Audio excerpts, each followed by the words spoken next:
Vendí tu casa, papá. Era la única forma de pagar las deudas. Esas fueron las palabras que mi hija Patricia me dijo con lágrimas en los ojos, sin saber que acababa de vender la propiedad del hombre más rico del barrio. Mi nombre es Alberto Quintana, tengo 67 años. Y durante 30 años fingí ser un jubilado pobre, mientras acumulé una fortuna de 8 millones de pesos que nadie en mi familia conocía. Pero cuando mi hija vendió mi casa para salvar a su marido de la bancarrota, decidí que ya era hora de mostrarle quién era realmente su padre. Imagínate la cara que puso Patricia cuando le dije que la casa que había vendido por 200,000 pesos valía más de 1 millón, y que además era solo una pequeña parte de un imperio inmobiliario que yo había construido en secreto durante décadas. Imagínate su shock cuando descubrió que el viejo al que creía mantener por lástima era en realidad el dueño de la empresa donde trabajaba su marido y que podía despedirlo con una simple llamada telefónica. Todo empezó el lunes por la tarde, cuando Patricia llegó a casa con papeles del escribano y una expresión de culpabilidad que nunca le había visto. «Papá, tengo que contarte algo muy difícil». Se sentó en el sillón donde yo paso las tardes leyendo el diario, el mismo sillón donde había planeado cada una de mis inversiones secretas durante 3 décadas. César tiene problemas muy graves con el negocio. Debe más de 500,000 pesos y si no paga esta semana va a ir preso. César, mi yerno, el hombre que durante 15 años me había tratado como si fuera un estorbo familiar, como si fuera el suegro pobre que tenía que soportar por amor a su esposa. El mismo que nunca había tenido tiempo para conversar conmigo, que se iba del comedor cuando yo empezaba a contar alguna anécdota de mi juventud, que suspiraba cada vez que Patricia me invitaba a alguna reunión familiar. Pero ahí estaba mi hija, llorando por el hombre que la había convertido en cómplice de una decisión que cambiaría nuestras vidas para siempre. «Papá, yo sé que esta casa es lo único que tenés, pero era la única solución. Ya está vendida. El comprador paga el viernes y con esa plata, César puede saldar sus deudas y empezar de nuevo. Te prometo que vamos a buscar un departamentito lindo para que vivas cómodo. Un departamentito lindo. Para el hombre que era dueño de 12 propiedades en la ciudad, que tenía 3 millones de pesos en diferentes bancos, que poseía acciones de empresas que cotizaban en bolsa. Para el hombre que había fingido ser pobre durante 30 años, para proteger a su familia de la ambición ajena, pero que ahora descubría que la ambición había crecido dentro de su propia casa. Escucha esta historia hasta el final, porque lo que pasó después va a demostrarte que nunca sabes quién es realmente la persona que tenés al lado. Contame también desde qué ciudad me estás escuchando, porque esta es una historia sobre secretos familiares que podría pasar en cualquier lugar del mundo. Para que entiendas por qué reaccioné como lo hice, tengo que contarte cómo llegué a ser el hombre más rico del barrio, sin que nadie lo supiera. Mi historia empezó en 1975, cuando tenía 25 años y trabajaba como electricista en una empresa de construcción. Era un trabajo duro, mal pago pero honesto. Ganaba apenas lo suficiente para alquilar un cuartito en una pensión y mandar algo de plata a mis padres que vivían en el campo. Mi esposa Carmen trabajaba de maestra en una escuela del barrio. Nos habíamos casado muy jóvenes, sin un peso en el bolsillo, pero con muchos sueños y ganas de progresar. Los primeros años fueron de mucho sacrificio.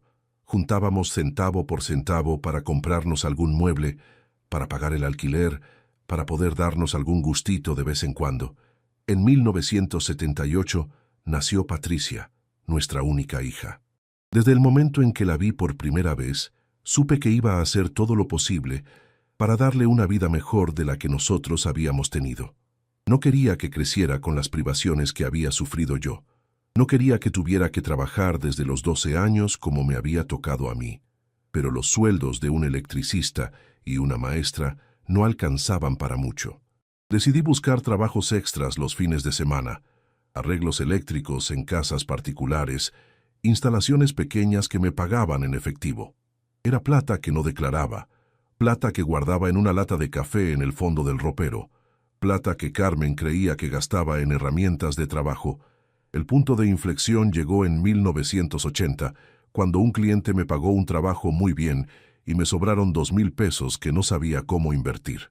Un compañero de la empresa me contó que había terrenos baratos en las afueras de la ciudad, terrenos que nadie quería porque quedaban muy lejos del centro y no tenían servicios. Terrenos que costaban monedas, pero que algún día iban a valer fortunas cuando la ciudad creciera. Compré mi primer terreno con esos 2,000 pesos. Un lote baldío en un barrio que ni siquiera tenía nombre, donde solo había pastizales y algunas vacas. Carmen nunca supo de esa compra, porque el terreno estaba registrado a nombre de un primo mío que vivía en otra provincia. Para ella, esos 2,000 pesos se habían gastado en arreglar el auto viejo que teníamos. Durante los siguientes 5 años, cada peso extra que ganaba lo invertía en más terrenos. Terrenos baratos, olvidados, despreciados por todos. Terrenos que compraba usando nombres de familiares lejanos, de amigos de confianza, de personas que me prestaban su identidad a cambio de unos pesos. Para el año 85, tenía 8 lotes en diferentes barrios periféricos de la ciudad, pero la compra de terrenos era solo una parte de mi estrategia. También empecé a estudiar el comportamiento del mercado inmobiliario de manera sistemática. Iba todos los sábados por la mañana a las inmobiliarias del centro, haciéndome pasar por un cliente interesado en comprar. Preguntaba precios, ubicaciones, proyecciones de crecimiento. Los vendedores me explicaban detalladamente cuáles eran las zonas que iban a desarrollarse, cuáles eran los proyectos municipales que iban a aumentar el valor de las propiedades. También leía religiosamente la sección de clasificados del diario, buscando oportunidades de remate judicial, propiedades en sucesión, divorcios donde había que liquidar bienes rápidamente. Muchas veces encontraba verdaderas gangas, casas que se vendían por debajo del valor de mercado porque los dueños necesitaban dinero urgente y no podían esperar a conseguir el mejor precio posible. Una de mis compras más exitosas fue una casa de 2 plantas en un barrio que estaba empezando a gentrificarse. La compré en 1983 por el equivalente a 10,000 pesos de hoy, usando el nombre de mi hermano, que vivía en el campo.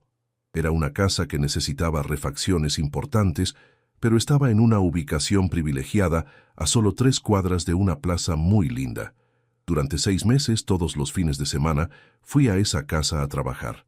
Le decía a Carmen que tenía un trabajo extra refaccionando una propiedad para un cliente, lo cual técnicamente era cierto. Cambié pisos, pinté paredes, arreglé instalaciones eléctricas y de plomería. Cuando terminé las refacciones, la casa parecía completamente nueva. La alquilé inmediatamente a una familia joven que pagaba puntualmente todos los meses. Durante 5 años, cobré alquileres que cubrían mis costos de inversión y me daban una ganancia adicional. En 1988, cuando la zona se había revalorizado completamente, vendí la casa por 45,000 pesos. Una ganancia del 450% en 5 años. Con las ganancias de esa venta, compré 2 propiedades más. Una casa pequeña en un barrio popular que alquilé a una familia trabajadora y un local comercial en una avenida que intuía que iba a volverse muy transitada. El local lo alquilé a un almacenero que llevaba 30 años en el rubro y que sabía elegir ubicaciones estratégicas para su negocio. Para 1985 había desarrollado un sistema de trabajo muy eficiente. Los sábados por la mañana visitaba mis propiedades alquiladas, cobraba los alquileres, supervisaba que todo estuviera en orden. Los sábados por la tarde buscaba nuevas oportunidades de inversión. Los domingos por la mañana hacía trabajos de mantenimiento y refacción. Los domingos por la tarde organizaba mi documentación y planificaba las inversiones de la semana siguiente. Carmen creía que yo era muy trabajador porque salía todos los fines de semana, pero nunca sospechó la verdadera naturaleza de mi trabajo extra. Pensaba que hacía instalaciones eléctricas para diferentes clientes, y efectivamente, yo llegaba a casa los domingos por la noche con dinero en efectivo que justificaba mi ausencia, pero la cantidad de dinero que realmente estaba generando era mucho mayor que lo que ella veía. El segundo gran punto de inflexión llegó en 1986, cuando empezaron las obras del nuevo acceso a la autopista. Yo había comprado 3 terrenos en la zona por información privilegiada que había conseguido de un cliente electricista que trabajaba para la municipalidad. Este hombre me había contado sobre el proyecto varios meses antes de que se hiciera público, cuando todavía era solo una idea en los planos urbanísticos de la ciudad. Cuando se anunció oficialmente la construcción del nuevo acceso, el valor de mis terrenos se multiplicó por 10 de un día para el otro. Desarrolladores inmobiliarios tocaban mi puerta ofreciéndome cifras astronómicas. Empresas de construcción querían asociarse conmigo para desarrollar proyectos residenciales. Inversionistas me proponen sociedades para construir centros comerciales. Vendí 2 de los 3 terrenos por una suma que me convirtió, oficialmente y en secreto, en millonario. Pero en lugar de revelar mi nueva situación económica, decidí seguir viviendo como antes. Seguí trabajando como electricista, seguí usando la misma ropa humilde, seguí manejando el mismo auto viejo. La única diferencia era que ahora tenía casi 1 millón de pesos guardado en diferentes bancos de la ciudad. El tercer terreno lo mantuve por varios años más, hasta que en 1990 una cadena de supermercados me ofreció una cifra que no pude rechazar. No solo me compraron el terreno por un precio excelente, sino que me propusieron un contrato de alquiler a largo plazo muy conveniente. Se convertía en una propiedad que me generaba ingresos mensuales sustanciosos sin ningún trabajo de mi parte. Durante todos estos años, Patricia crecía sin saber nada del imperio inmobiliario que su padre estaba construyendo en secreto. Para ella, yo seguía siendo el electricista trabajador que salía los fines de semana a hacer trabajitos extras para ganar algunos pesos adicionales. La veía estudiar con dedicación, esforzándose para sacar buenas notas, valorando cada oportunidad educativa que se le presentaba. Cuando Patricia cumplió 15 años, quise hacerle una fiesta especial, pero sin despertar sospechas sobre mi verdadera situación económica. Le dije que había tenido mucha suerte con algunos trabajos extras y que había podido ahorrar algo de dinero para su celebración. En realidad, la fiesta la pagué con una fracción insignificante de las ganancias de mis inversiones inmobiliarias. La fiesta se hizo en el club del barrio con una orquesta en vivo, comida para 200 personas, un vestido precioso que Carmen eligió en una tienda del centro. Patricia estaba radiante de felicidad, bailando toda la noche, agradeciendo a su padre por el sacrificio económico que había hecho para darle una fiesta tan linda. Si hubiera sabido que ese gasto representaba menos del 1% de mi patrimonio, tal vez no lo habría valorado tanto. Durante su último año de secundario, Patricia empezó a preocuparse por el costo de la universidad. Sabía que éramos una familia de clase media trabajadora y que pagar una carrera universitaria iba a significar un esfuerzo económico importante para sus padres. Me pedía información sobre becas de estudio, sobre universidades públicas gratuitas, sobre maneras de estudiar sin generar gastos excesivos a la familia. Esas conversaciones me partían el corazón porque veía que mi hija se estaba limitando en sus aspiraciones por consideración hacia la situación económica familiar. Quería estudiar administración de empresas en una universidad privada muy prestigiosa, pero había descartado esa posibilidad por considerarla demasiado cara para nuestras posibilidades. Se había resignado a estudiar en una universidad pública más accesible económicamente. Una noche me senté con Patricia y le dije que no se preocupara por el dinero, que íbamos a encontrar la manera de pagarle la universidad que ella quisiera. Le expliqué que había estado ahorrando durante años, pensando en su educación, que había hecho algunas inversiones pequeñas que habían resultado exitosas. Le prometí que podía elegir la carrera y la universidad que más le gustaran sin preocuparse por el costo. La cara de alegría de Patricia esa noche fue una de las mayores satisfacciones de mi vida. No porque le hubiera dado dinero, sino porque le había devuelto la esperanza de cumplir sus sueños profesionales. Se abrazó a mí llorando de emoción y me dijo que era el mejor padre del mundo, que iba a estudiar muy duro para demostrarme que mi sacrificio valía la pena. En 1986 pasó algo que cambió todo. Empezaron las obras del nuevo acceso a la autopista. Una de las rutas principales iba a pasar exactamente por el barrio donde yo tenía 3 terrenos. De un día para el otro, esos lotes que había comprado por monedas empezaron a valer fortunas. Desarrolladores inmobiliarios tocaban mi puerta, ofreciéndome cifras que ni en mis mejores sueños había imaginado. Vendí 2 de los 3 terrenos por una suma que me convirtió, sin que nadie lo supiera, en millonario. Pero en lugar de revelar mi nueva situación económica, decidí seguir viviendo como antes. Seguí trabajando como electricista, seguí usando la misma ropa humilde, seguí manejando el mismo auto viejo. La única diferencia era que ahora tenía casi 1.000.000 de pesos guardado en diferentes bancos de la ciudad. ¿Por qué mantuve el secreto? Por 2 razones muy simples. Primera, había visto cómo el dinero destruía familias cuando todos se enteraban de quién lo tenía. Hermanos que se peleaban por herencias, hijos que se volvían flojos esperando que los padres los mantuvieran, parientes lejanos que de repente aparecían pidiendo préstamos.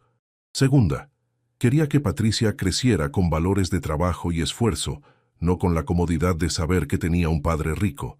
Durante los años siguientes, continué comprando propiedades con las ganancias de las primeras ventas, casitas viejas que refaccionaba durante los fines de semana y después alquilaba, departamentos pequeños en barrios populares que generaban rentas modestas pero constantes, locales comerciales en zonas que yo intuía que iban a desarrollarse, siempre usando testaferros, siempre manteniendo el perfil bajo. Para 1990, cuando Patricia tenía 12 años, yo era dueño de 17 propiedades diferentes. Algunas las alquilaba, otras las mantenía vacías esperando que subieran de valor, otras las vendía cuando recibía ofertas muy buenas. Todo esto mientras seguía trabajando como electricista 8 horas por día y viviendo en la misma casa humilde que habíamos comprado con un crédito del banco. Carmen nunca sospechó nada, porque yo había desarrollado un sistema muy eficiente para manejar mis 2 vidas. Tenía una casilla de correo en el centro de la ciudad donde recibía todos los papeles relacionados con mis propiedades. Tenía cuentas bancarias en sucursales lejanas donde nunca íbamos con la familia. Tenía un contador de confianza que manejaba todos los aspectos legales de mis inversiones a cambio de un porcentaje de las ganancias. Los fines de semana, cuando le decía a Carmen que iba a hacer trabajitos extras para ganar unos pesos adicionales, en realidad iba a supervisar refacciones de mis propiedades, a cobrar alquileres, a ver nuevas oportunidades de inversión. Volvía a casa con algo de dinero en efectivo, lo suficiente para justificar mi ausencia, pero nunca tanto como para despertar sospechas sobre el verdadero volumen de mis negocios. Durante la adolescencia de Patricia, mi dilema se intensificó. Veía que sus compañeras del colegio tenían cosas que nosotros no podíamos darle: ropa de marca, viajes de egresados caros, fiestas de 15 años fastuosas. Patricia nunca se quejaba, pero yo notaba que a veces se sentía inferior a sus amigas, que venían de familias con más recursos económicos. Estuve tentado varias veces de revelarle la verdad, de decirle que podía darse todos los gustos que quisiera, que su padre no era el electricista pobre que aparentaba ser. Pero cada vez que estaba a punto de contarle, me acordaba de los valores que quería transmitirle. Quería que fuera una mujer trabajadora, humilde, agradecida por lo que tenía. Quería que valorara el esfuerzo y que no diera nada por sentado. Cuando Patricia terminó el secundario con excelentes notas, decidí que era el momento de usar discretamente mi dinero para darle la mejor educación posible. Le pagué una carrera universitaria en administración de empresas, diciéndole que había sacado un préstamo del banco. Le alquilé un departamento cerca de la facultad, diciéndole que un cliente me había recomendado con el dueño. Le daba dinero para sus gastos, diciéndole que estaba teniendo mucho trabajo extra. Durante los 5 años que duró su carrera, Patricia vivió cómodamente sin saber que era su padre quien financiaba todo.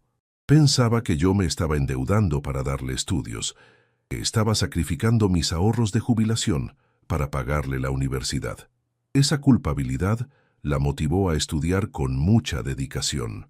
Se recibió con honores, encontró trabajo inmediatamente después de graduarse, se convirtió en una profesional exitosa. En 2005, Patricia se casó con César, un contador que había conocido en la universidad. Era un hombre inteligente, ambicioso, de una familia de clase media alta que tenía un pequeño estudio contable. Desde el principio, noté que César tenía la costumbre de evaluar a las personas por su nivel socioeconómico y educativo, pero traté de darle el beneficio de la duda, porque Patricia parecía muy enamorada. La boda fue modesta pero linda, financiada supuestamente con préstamos que yo había pedido para darle a mi hija la fiesta que se merecía. En realidad, pagué todo con dinero de mis propiedades, pero César y su familia creyeron que se estaban casando con la hija de un electricista endeudado hasta las orejas. Recuerdo que durante la fiesta, el padre de César me hizo comentarios condescendientes sobre lo sacrificado que debía ser para mí haber pagado semejante celebración con un sueldo de obrero. Los primeros años del matrimonio fueron relativamente armoniosos. César trabajaba en el estudio familiar y Patricia había conseguido un buen puesto en una empresa mediana de administración. Se mudaron a una casa linda en un barrio de clase media, compraron muebles a crédito, empezaron a vivir el estilo de vida que correspondía a un matrimonio joven de profesionales universitarios. Pero desde muy temprano en la relación noté que César tenía una actitud problemática hacia el dinero y hacia las diferencias sociales. Cuando venían a visitarme los domingos, siempre encontraba maneras sutiles de remarcar la diferencia entre su nivel educativo y el mío. Hablaba de conceptos económicos complejos, asumiendo que yo no los entendía. Me explicaba cosas básicas sobre impuestos y finanzas, como si estuviera hablando con un niño. También tenía una tendencia preocupante al gasto ostentoso. A pesar de tener ingresos modestos, César se compraba relojes caros, ropa de marca, tecnología de última generación. Justificaba estos gastos, diciendo que un profesional tenía que verse próspero para inspirar confianza en sus clientes. Patricia a veces se quejaba de que gastaba demasiado en cosas innecesarias, pero él la convencía argumentando que eran inversiones en su imagen profesional. Durante las reuniones familiares, César desarrolló el hábito de cortar mis conversaciones para dirigir la atención hacia sus propios temas. Si yo empezaba a contar alguna anécdota de mi trabajo, él la interrumpía para hablar sobre algún cliente importante que había conseguido. Si yo daba alguna opinión sobre política o economía, él me corregía con una sonrisa condescendiente, como si estuviera educando a un familiar ignorante pero querido. Lo que más me molestaba era cómo hablaba de mí cuando creía que yo no estaba escuchando. En más de una ocasión lo escuché referirse a mí como el suegro electricista, cuando hablaba con sus amigos por teléfono. Una vez lo oí explicarle a alguien que Patricia había hecho un buen casamiento a pesar de venir de una familia muy humilde, donde el padre era un obrero sin educación formal. En 2008 nacieron mis nietos, los gemelos Tomás y Lucas. Desde el momento en que los conocí, decidí que ellos iban a ser los verdaderos herederos de mi fortuna, pero también decidí que no iban a saber nada hasta ser lo suficientemente grandes como para manejar la responsabilidad de tener dinero. Quería que crecieran con los mismos valores que había tratado de inculcarle a Patricia. Los gemelos se convirtieron en la luz de mi vida. Cada fin de semana venían a visitarme, y la casa se llenaba de risas, juegos, energía juvenil. Les enseñaba cosas prácticas como arreglar enchufes, pintar paredes, plantar flores en el jardín. Les contaba historias de mi juventud en el campo, les explicaba cómo funcionaban las cosas mecánicas y eléctricas de la casa. Pero también notaba cómo César influía en la educación de los chicos con sus valores materialistas. Desde muy pequeños, los gemelos aprendieron a clasificar a las personas según la ropa que usaban, los autos que manejaban, los barrios donde vivían. César les enseñaba a reconocer marcas caras, a valorar los objetos por su precio más que por su utilidad, a aspirar a un estilo de vida basado en el consumo conspicuo. Cuando los gemelos cumplieron 5 años, César decidió inscribirlos en un colegio privado muy caro, que estaba claramente por encima de las posibilidades económicas de la familia. Patricia se opuso inicialmente, porque sabía que no podían pagar las cuotas sin endeudarse, pero César insistió, argumentando que la educación era una inversión que se justificaba a cualquier costo. Durante los siguientes años, vi cómo la familia se fue endeudando progresivamente para mantener un nivel de vida que excedía sus ingresos reales. César pedía créditos para pagar las cuotas del colegio, para comprarse autos más nuevos, para irse de vacaciones a lugares carísimos. Patricia trabajaba cada vez más horas para generar ingresos adicionales que cubrieran los gastos crecientes de la familia. En 2015, cuando César decidió independizarse y abrir su propio estudio contable, vi todas las señales de alarma de alguien que estaba a punto de cometer un error financiero grave. Pidió un préstamo enorme para alquilar oficinas en un edificio corporativo del centro. Compró equipamiento de oficina de lujo, contrató empleados antes de tener los clientes necesarios para justificar esos gastos. Patricia apoyó la decisión porque confiaba en las habilidades profesionales de su marido. Pero yo veía que César estaba repitiendo el mismo patrón de gasto irresponsable que había mostrado en sus finanzas personales. Estaba creando un negocio con costos fijos altísimos, basándose en proyecciones optimistas de ingresos futuros que no tenía garantizados. Los primeros años del estudio fueron engañosamente exitosos. César consiguió varios clientes importantes. Facturó bien. Pudo devolver parte del préstamo inicial, pero en lugar de usar esas ganancias para consolidar el negocio y crear un fondo de emergencia, las gastó en aumentar aún más su nivel de vida personal. Se compró un auto importado, relojes suizos, se fue de viaje a Europa 2 veces en un año. Durante todo este periodo, yo observaba desde mi posición de suegro electricista jubilado, viendo cómo mi yerno construía un castillo de naipes financiero que tarde o temprano se iba a derrumbar. Varias veces estuve tentado de intervenir, de darle consejos sobre gestión financiera, de advertirle sobre los riesgos de vivir por encima de sus posibilidades.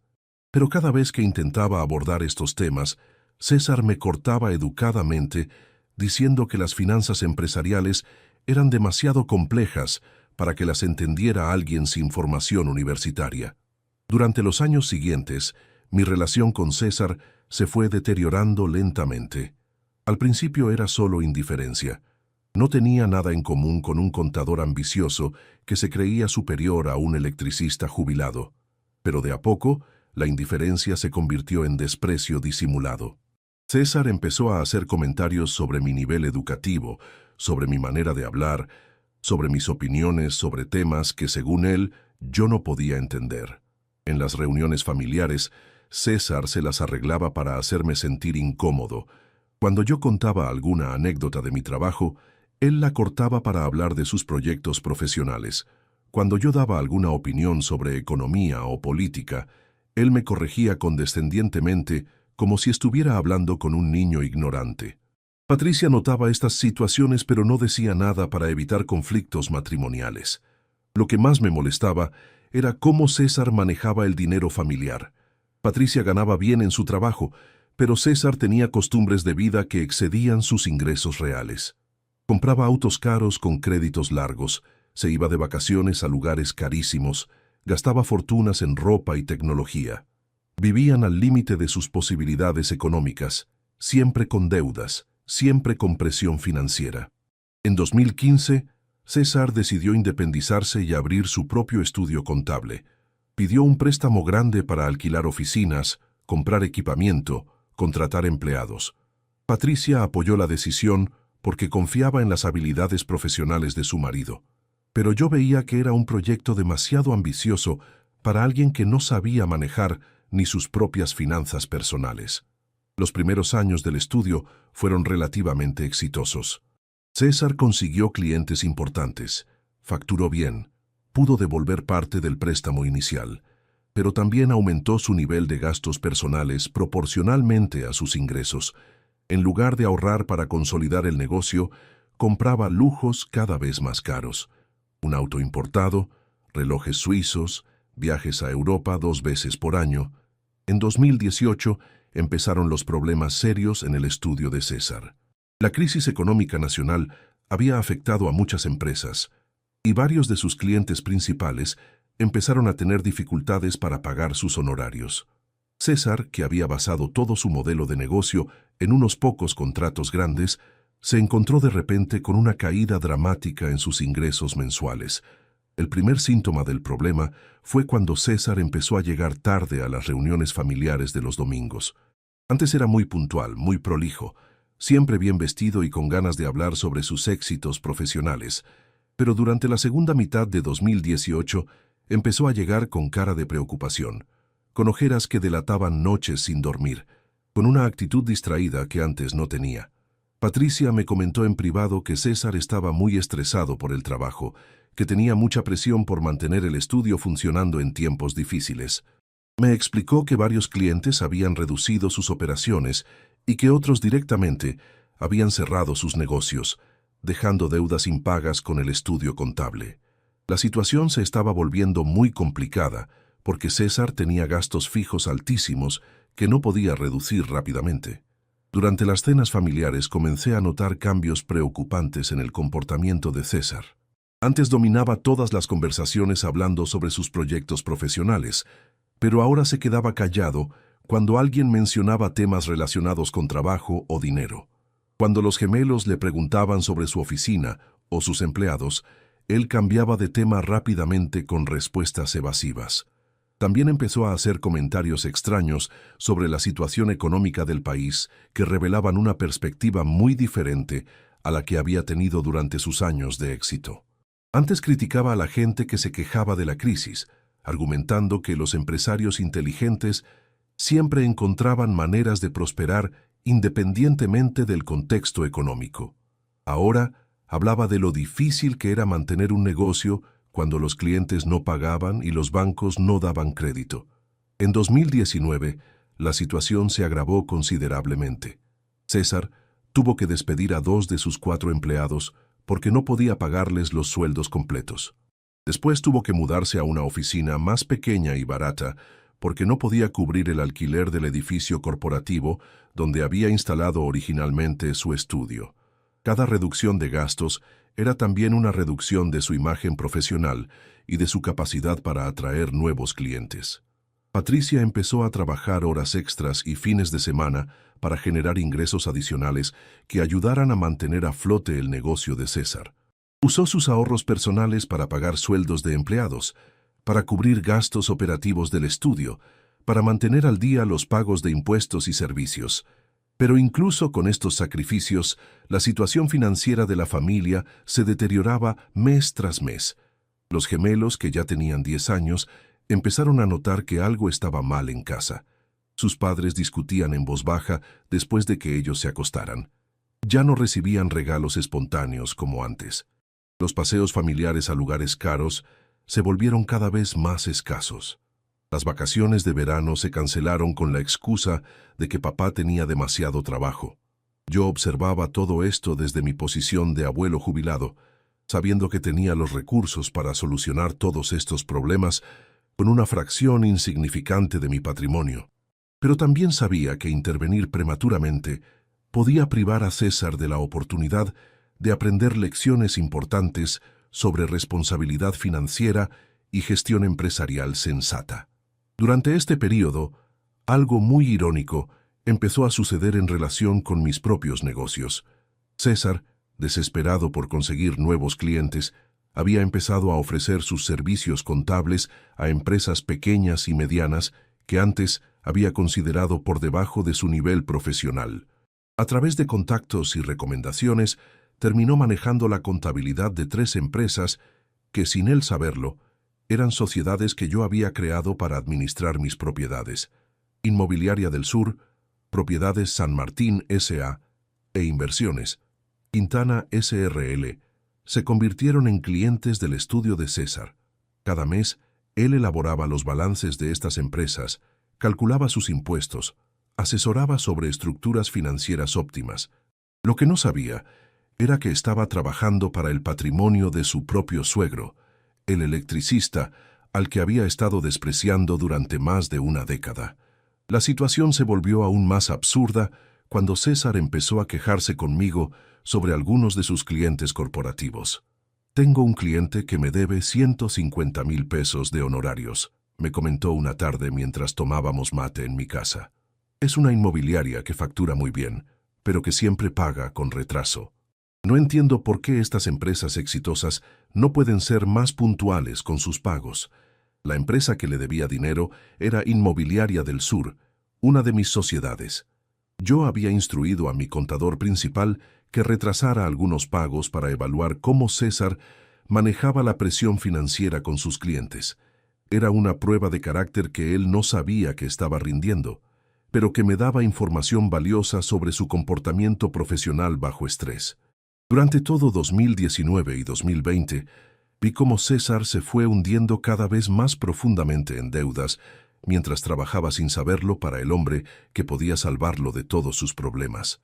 Tenía deudas con bancos por los préstamos originales del estudio, deudas con proveedores de servicios contables, deudas con la AFIP por declaraciones atrasadas, deudas con sus propios empleados por aguinaldos y vacaciones impagas. Patricia agotó completamente sus ahorros personales tratando de mantener a flote el negocio de su marido. Vendió joyas que había heredado de su madre, liquidó un depósito a plazo fijo que había estado guardando para emergencias, pidió anticipos de sueldo en su propio trabajo. La vi transformarse de una mujer tranquila y segura en una persona constantemente preocupada y angustiada. Los gemelos empezaron a hacer preguntas que evidenciaban que entendían que la familia estaba pasando por dificultades económicas. ¿Por qué ya no vamos al club los fines de semana? ¿Por qué papá está siempre enojado cuando habla por teléfono? ¿Por qué mamá llora cuando cree que no la vemos? Preguntas que Patricia respondía con evasivas, tratando de proteger a sus hijos de la ansiedad que ella misma estaba experimentando.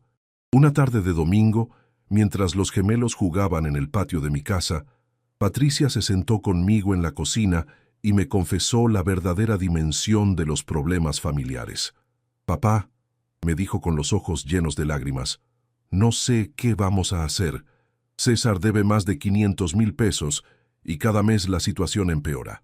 Ya no podemos pagar las cuotas del colegio de los chicos y el mes que viene tal vez no podamos pagar ni el alquiler de casa». Esa conversación me partió el corazón porque vi a mi hija adulta convertida nuevamente en la nena asustada que había sido cuando murió su madre. El mismo desamparo, la misma sensación de que el mundo se estaba derrumbando a su alrededor, la misma búsqueda desesperada de una figura paterna que la protegiera de circunstancias que excedían su control. «¿Y qué dice César sobre la situación?», le pregunté. «Dice que va a salir adelante, que esto es solo una mala racha temporal, que en unos meses las cosas van a mejorar. Pero yo veo los papeles, papá. Veo las cartas de los bancos, las intimaciones de pago, las amenazas de embargo. César está viviendo en una fantasía, creyendo que puede resolver problemas de 500,000 pesos con optimismo y trabajo duro». Le pregunté si había considerado que César cerrara el estudio y volviera a trabajar como empleado en otra empresa, reduciendo drásticamente los gastos fijos familiares.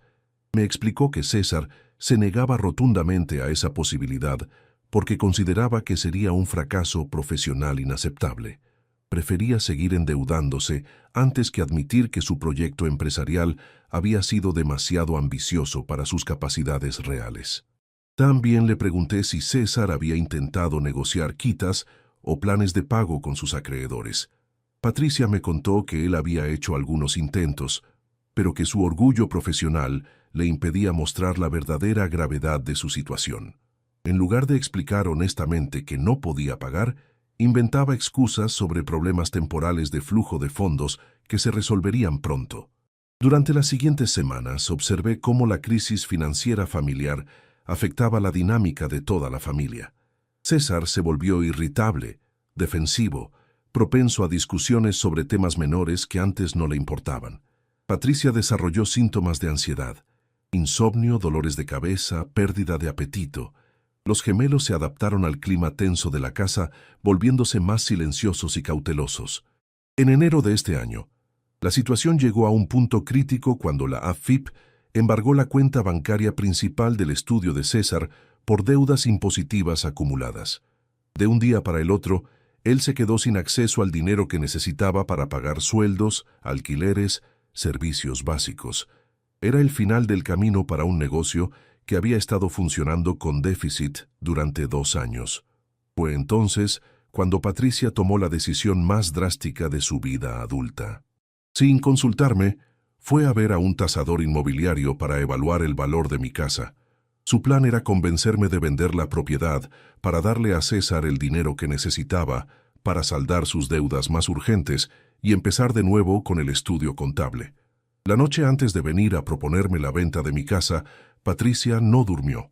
Se quedó despierta calculando cifras, revisando documentos, tratando de encontrar otras alternativas que no involucraran sacrificar la casa de su padre.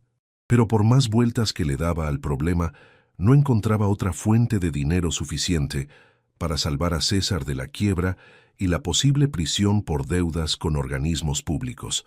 Cuando finalmente llegó a mi casa esa tarde de lunes con los papeles del tasador, venía preparada para la conversación más difícil de su vida adulta. Había ensayado mentalmente cómo explicarme la situación, cómo pedirme el sacrificio, cómo convencerme de que era la única alternativa disponible. Lo que no había imaginado era que su padre tenía recursos más que suficientes para resolver el problema sin sacrificar nada. Fue entonces cuando apareció en mi casa con la propuesta de vender mi casa. «Papá, yo sé que es mucho lo que te estoy pidiendo, pero no hay otra opción. Si César no paga esta semana va a quebrar y posiblemente vaya preso por las deudas con la AFIP. Esta casa vale 200,000 pesos, según el tasador que vino ayer. Con esa plata puedes saldar las deudas más urgentes y empezar de nuevo con el estudio. 200,000 pesos. Esa era la valuación que había recibido mi casa, la casa donde había vivido durante 30 años, la casa que había comprado cuando Patricia era chica. Lo que el tasador no sabía era que esa casa estaba ubicada en un terreno de 600 metros cuadrados en una zona que se había revalorizado enormemente y que el valor real de la propiedad era de al menos 1,200,000 pesos. Pero lo más irónico de todo era que César me estaba pidiendo ayuda económica, sin saber que yo era uno de sus propios clientes. Su estudio contable manejaba la contabilidad de 3 empresas fantasma que yo había creado para administrar parte de mis propiedades. Durante 4 años, César había estado cobrándome honorarios por llevar mis libros sin saber que el dinero venía del suegro al que despreciaba. También ignoraba que una de las empresas que le debía dinero a él era en realidad una de mis sociedades. César estaba desesperado esperando que Inmobiliaria del Sur le pagara 150,000 pesos de honorarios atrasados, sin saber que Inmobiliaria del Sur era mía y que yo podía pagarle esa deuda en cualquier momento. Esa noche, después de que Patricia se fuera con los papeles firmados para la venta de mi casa, me senté en mi estudio secreto. Un cuartito en el fondo de la casa que Carmen había usado para coser y que yo había convertido en mi oficina financiera después de que muriera. Ahí guardaba todos los documentos de mis propiedades, todos los estados de cuenta de mis inversiones, todos los contratos de mis diferentes negocios. Calculé mi patrimonio total por primera vez en años, 12 propiedades inmobiliarias valuadas en conjunto en 6,800,000 pesos. 3 cuentas bancarias con depósitos por un total de 1,200,000 pesos. Acciones en bolsa por valor de 800,000 pesos. Un auto de colección que mantenía guardado en un garage que Patricia no conocía, valuado en 200,000 pesos. Total, 8 millones de pesos. Mi hija acababa de vender la casa de un multimillonario por 200,000 pesos para salvar a un marido que le debía dinero a su propio suegro sin saberlo. Era una situación tan absurda que podría haber sido cómica si no hubiera sido tan dolorosa.